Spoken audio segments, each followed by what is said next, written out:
Aujourd'hui, je teste le Radwagon 4, un cargo électrique de chez Rad Power Bike. C'est parti!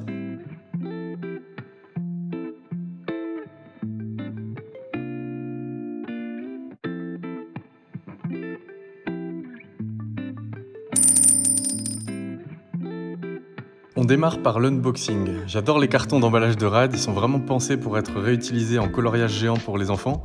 Ça donne le ton de la marque Rad et son approche très centrée autour du vélo familial. Voyons un peu ce que le carton renferme. Le vélo est hyper bien emballé comme tu peux le voir. Il y a du papier mousse qui entoure toutes les parties du vélo. Ce qui est sympa pour ce type d'emballage, c'est qu'on trouve le vélo petit à petit, on le découvre. Un coup de ciseau et on dévoile des beaux détails du cadre ou encore l'intégration du guidon. Dans ce gros colis, on retrouve donc un vélo préassemblé, mais aussi la roue avant et la béquille. Un plus petit carton accompagne le vélo, on y retrouve le phare avant, le chargeur, les pédales et les outils indispensables au montage. Et bien sûr, il y a un mode d'emploi avec toutes les instructions de montage qu'on va suivre tout de suite. On passe donc au montage, on commence par installer la grosse béquille pour plus de confort pour la suite du montage, tu verras ça va beaucoup nous aider. C'est une béquille assez simple à installer, il suffit de la positionner sous le vélo dans l'axe du trou prévu pour accueillir la vis, quelques tours de clé BTR et le vélo est tout de suite plus stable. Pour le guidon, il faut veiller à bien enlever le cache en carton après avoir dévissé le dessus, puis on glisse le guidon et on referme. Sur le guidon, il y a un système à clipser qui est bien pratique je trouve, qui permet d'ajuster la bonne hauteur du guidon très facilement.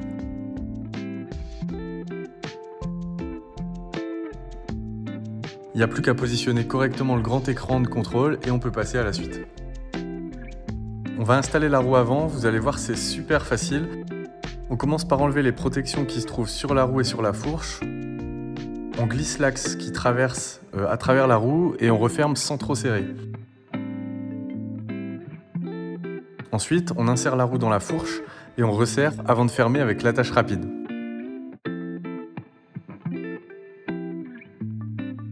Sur le vélo, on retrouve beaucoup de messages de sécurité, je trouve ça assez rassurant quand on achète un vélo électrique pour la première fois, de pouvoir être prévenu de tous les petits éléments dont il faut s'assurer de l'ajustement avant de pouvoir rouler.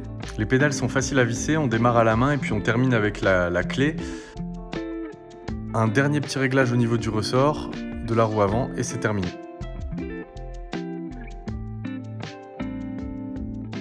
Le Radwagon 4, une fois monté, il ressemble à ça, il y a un look qui est vraiment sympa je trouve, à la fois actuel et urbain, avec une belle finition du côté du porte-bagages en bois.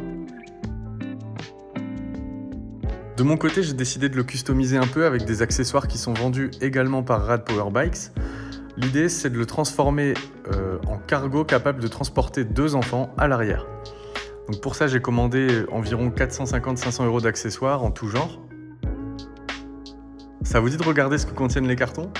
Alors on commence par la partie caboose, c'est ce qui va permettre aux enfants de se tenir et de les sécuriser aussi. C'est un accessoire qui permet de garantir un peu plus de stabilité pour les enfants. Donc il s'installe au niveau du porte-bagages et il permet aux enfants de rester bien centrés sur la selle arrière. J'ai aussi pris une selle qui est ultra confortable, elle est beaucoup plus large et épaisse que la selle fournie de série sur le vélo. C'est parfait pour les longues balades. Il y a également un rétroviseur à installer sur le guidon pour plus de sécurité. Et puis des cale-pieds indispensables pour que les enfants soient bien installés à l'arrière et pour une route qui est sans danger. Pour finir, j'ai pris 2 selles arrière qu'on installe à la place du porte-bagages en bois pour plus de confort pour les enfants lors des balades. Allez, je vous montre comment monter tous ces accessoires, vous allez voir c'est très rapide. Donc le caboose, il va se fixer sur les 2 trous qu'on trouve à l'arrière et à l'avant du porte-bagages. Je vous conseille de commencer par démonter les planches en bois du porte-bagages pour installer les accessoires. Ce sera plus facile par la suite, notamment pour les selles forcément. Pour ce faire, il suffit d'enlever les vis avec une clé BTR. Voilà les emplacements où on va fixer les parties arrière et avant du caboose. Tous les accessoires Rad, il faut savoir qu'ils sont fournis avec la visserie nécessaire, donc qui complète les outils qui sont déjà fournis avec le vélo. Donc pour fixer les premières parties du caboose, on prend donc les 4 plus grandes vis, les rondelles et les boulons. J'ai commencé par fixer l'arrière avant de m'attaquer à l'avant. Rien de bien compliqué, hein. Vous allez voir, ça prend à peine quelques minutes.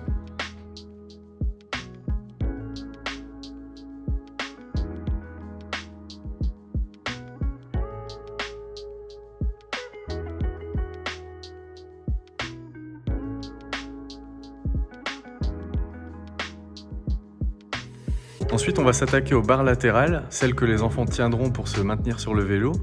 Donc il y a des tiges qui sont filetées, il suffit donc de les positionner et de visser directement dedans. Il y a 3 positions qui sont possibles pour les barres, pour que vous puissiez adapter l'écartement au fur et à mesure que vos enfants grandissent, qu'ils ont besoin de plus de place. Donc ça c'est assez pratique, je trouve que c'est vraiment bien pensé.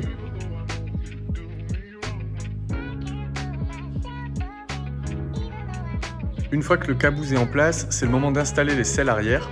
Donc là, même pas besoin d'outils, il suffit juste de visser à la main et de positionner l'attache qui est sous le porte-bagages, puis de revisser toujours à la main. C'est simple, rapide, efficace, ça bouge pas. Et voilà, le Radwagon avec quelques accessoires montés, il a déjà pas mal de gueule je trouve. Les sièges arrière sont bien finis et le caboose il apporte un vrai plus pour le confort et la sécurité.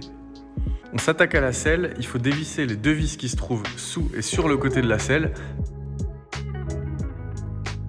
Puis on vient fixer la nouvelle selle sur la tige de selle. On remet les vis aux 2 endroits et le tour est joué. Voilà, je vous ai dit que c'était vraiment simple le montage. Du côté de l'assise des enfants, il nous reste à installer les cale-pieds. On glisse les vis fournies à travers les trous qui sont prévus et on donne quelques tours de clé BTR. Et on fait la même chose de l'autre côté et puis voilà, c'est déjà installé. Il reste plus qu'à mettre le rétroviseur pour plus de sécurité, surtout en ville.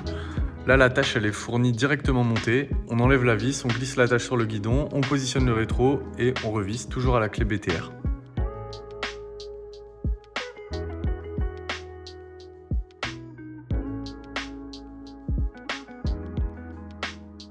Et voilà, le Radwagon 4, totalement équipé pour accueillir 2 enfants à l'arrière, en toute sécurité, avec un max de confort. Une fois équipé, je trouve qu'il a vraiment de l'allure, c'est un bon mélange entre un vélo urbain et un utilitaire, qui a l'air d'être taillé pour les familles. Son gros plus, c'est bien sûr le côté modulable avec des accessoires qu'on peut enlever, qu'on peut ajouter selon l'usage qu'on prévoit de faire du vélo. Donc ça c'est clairement le genre de vélo qu'on recommande dans notre guide sur les cargos électriques que vous trouverez sur lesveloélectriques.fr parce que c'est des vélos qui vont être assez évolutifs et personnalisables et ça on aime beaucoup. Si vous connaissez pas Rad, c'est une marque américaine de vélos électriques dont le concept est de pouvoir customiser chaque modèle de vélo avec de nombreux accessoires compatibles. On vous en a déjà parlé sur lesveloélectriques.fr. C'est une marque qui propose des produits qui sont à la fois quali à des prix vraiment raisonnables. Alors revenons-en à notre Radwagon 4. Déjà côté esthétique, je trouve qu'il est très réussi. On voit que Rad a soigné le cadre avec le petit macaron à l'avant, le flocage qui est vraiment nickel sur le cadre. Moi je l'ai choisi en blanc, mais il existe aussi en orange ou en noir. Du côté du moteur, on est sur un moteur de moyeu arrière, ici qui fait 250 watts, qui a été prévu pour supporter correctement la charge sur des terrains plats. Le moteur il est bridé à 250 watts en Europe, mais il est prévu pour 750 watts aux US. Donc il peut supporter jusqu'à quasiment 180 kg, donc c'est super appréciable. Ça fait largement 2 enfants. Sur du plat, avec une charge qui est raisonnable, on peut facilement rester en mode d'assistance 2 ou 3 sans trop avoir à se fatiguer et s'arracher les cuisses. Personnellement, moi je l'ai testé avec ma fille qui fait environ 20 kg et je suis arrivé facilement à atteindre les 25 km/h, voire même approcher les 30 en descente comme vous pouvez le voir ici. C'est pas un capteur de couple, mais un capteur de rotation qui va équiper ce Radwagon, ce qui rend le pédalage un peu moins naturel que ce qu'on peut avoir sur d'autres types de vélos qui ont un capteur de couple, mais ça rend le démarrage un peu plus dynamique. Donc il est d'autant plus dynamique que le guidon y est équipé d'une poignée d'accélération, qui est un peu comme un scooter, qui peut propulser le vélo à 5 km/h. Donc ça c'est vraiment top quand on démarre. Quand on est chargé ou alors qu'on est un peu en côte, un petit coup d'accélérateur et on démarre hyper facilement. D'ailleurs le guidon il est bien confortable avec des poignées antidérapantes. Allez, on passe aux freins. Donc là on est sur des freins Tektro, c'est des bons vieux freins à disque comme on les aime chez lesveloélectriques.fr. Nous c'est ce qu'on trouve le plus efficace. Et sur un vélo comme ça, quand on est chargé, en descente par exemple, il faut avoir des bons freins pour s'arrêter. Alors ces freins, ils équipent le vélo à l'avant et à l'arrière.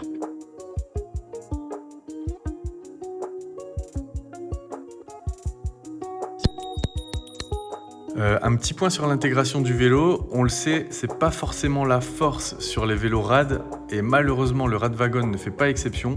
Il y a pas mal de câbles qui sont bien visibles sur le cadre, ça dénature un peu le look global. Perso, je kiffe pas trop les passages de câbles, ils auraient pu être un peu plus discrets. Donc là, il y a des câbles qui alimentent l'écran, des câbles de frein, les câbles pour le moteur, les éclairages, etc. Là, on les voit vraiment tous, quoi. Donc voilà, petit bémol côté design, les câbles qui passent un peu partout. La béquille qui équipe le Radwagon 4, elle est de série et elle est bien pensée. Il s'agit d'une grosse double béquille centrale, là aussi comme sur un scooter, qui permet de donner beaucoup de stabilité au vélo, même quand il est chargé. Donc c'est vraiment confortable quand on a des enfants par exemple à faire monter dessus, de pouvoir mettre cette grosse béquille. On sait que le vélo va pas tomber. L'éclairage de série également, à l'avant et à l'arrière. Je trouve qu'il est suffisant pour voir et être vu. C'est un bon point pour le feu stop à l'arrière qui est bien utile en ville à la tombée de la nuit. Les pédales, c'est des pédales antidérapantes, c'est assez classique. On retrouve ça sur, je pense, 99% des vélos aujourd'hui. Pour ce qui est des pneus, on retrouve des pneus vraiment larges qui permettent de bien amortir les petites irrégularités de la route. Certes, le vélo n'a pas de suspension, comme vous l'avez remarqué, mais pour un usage quotidien en ville, on va dire que des pneus larges, ça apporte le confort suffisant, voilà, à mon avis. Les garde-boue ici qui équipent le vélo à l'avant et à l'arrière sont bien robustes et la petite casquette au bord du garde-boue, elle est bien pratique par temps pluvieux pour pas se retrouver éclaboussé. Et pour compléter les garde-boue, l'arrière est couvert de 2 plaques en plexi qui protègent les passagers des éclaboussures, aussi en plus de garantir un peu la sécurité du côté de la roue arrière. Passons à la batterie. C'est l'un des points d'attention sur les vélos cargo puisqu'ils sont amenés à supporter du poids et parfois à faire des grandes distances, ce qui réduit drastiquement l'autonomie habituellement. Là, la batterie, elle est amovible et sur ce Radwagon 4, il s'agit d'une batterie avec une autonomie annoncée de 55 à 88 km.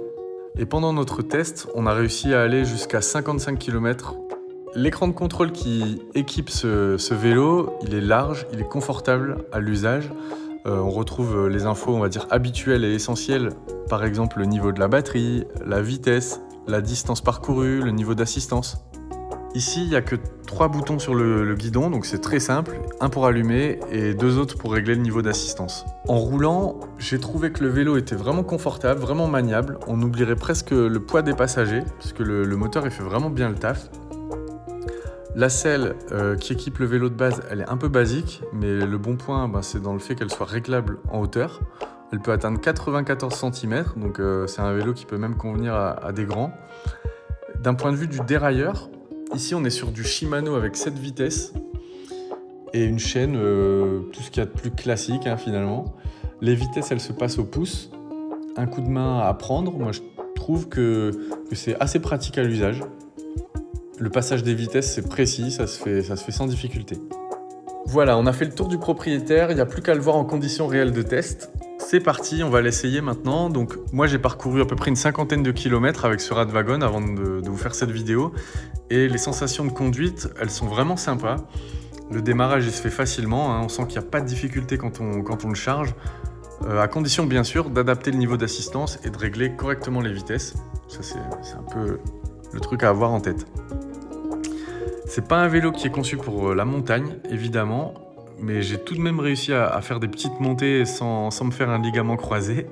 Donc tout va bien. Par contre, vraiment, comme je vous disais, c'est clairement pas un vélo qui va vous aider à gravir des très grosses pentes, quoi. La position de conduite, je trouve qu'elle est bien confortable.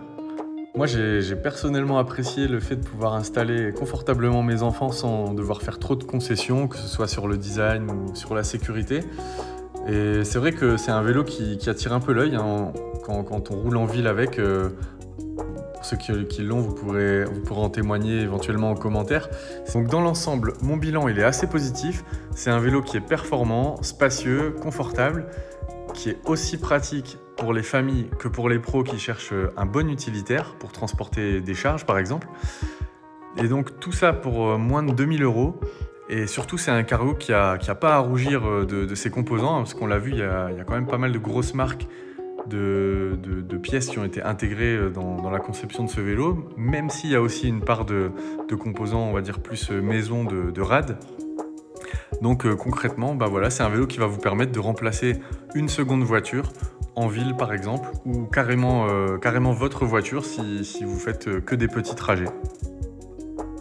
Moi je l'ai trouvé très maniable, et facile à la fois à monter et à utiliser. Le plaisir de conduite est au rendez-vous parce que il a quand même de la pêche, on peut bien s'amuser avec. Ce qui nous fait oublier ces quelques petites imperfections d'intégration dont on a déjà parlé. Merci d'avoir regardé cette vidéo, rendez-vous sur lesvéloélectriques.fr pour d'autres tests et surtout, n'oubliez pas de vous abonner. A plus!